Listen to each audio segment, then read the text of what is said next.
Peut-on prendre en compte les allocations familiales pour refuser une prestation compensatoire lors d'un divorce? Oui, car elles constituent un revenu pour l'époux bénéficiaire. Non, car elles sont destinées aux enfants et non à l'époux.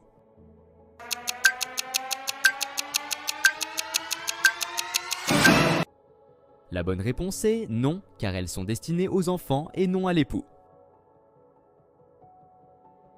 Un associé d'une société de timeshare peut-il se retirer s'il ne peut plus utiliser personnellement son appartement? Oui, cela suffit pour invoquer un juste motif de retrait. Non, il doit d'abord prouver qu'il ne peut ni vendre ses parts, ni louer sa période d'occupation.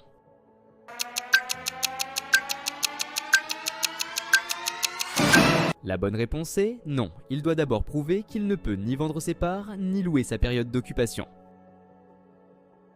Quels critères doivent être réunis pour qu'une vente soit requalifiée en vente d'immeuble à rénover? Le vendeur doit s'engager à réaliser les travaux dans un délai défini et percevoir un paiement avant leur livraison. Le vendeur doit avoir un lien avec l'entreprise réalisant les travaux.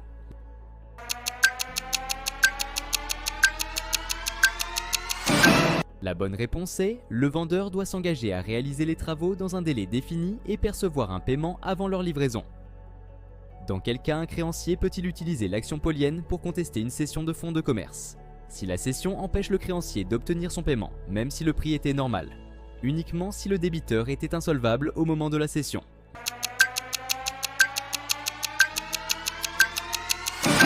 La bonne réponse est si la cession empêche le créancier d'obtenir son paiement, même si le prix était normal.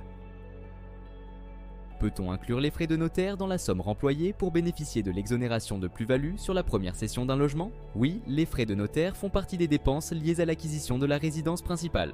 Non, seul le prix d'achat et les travaux peuvent être pris en compte.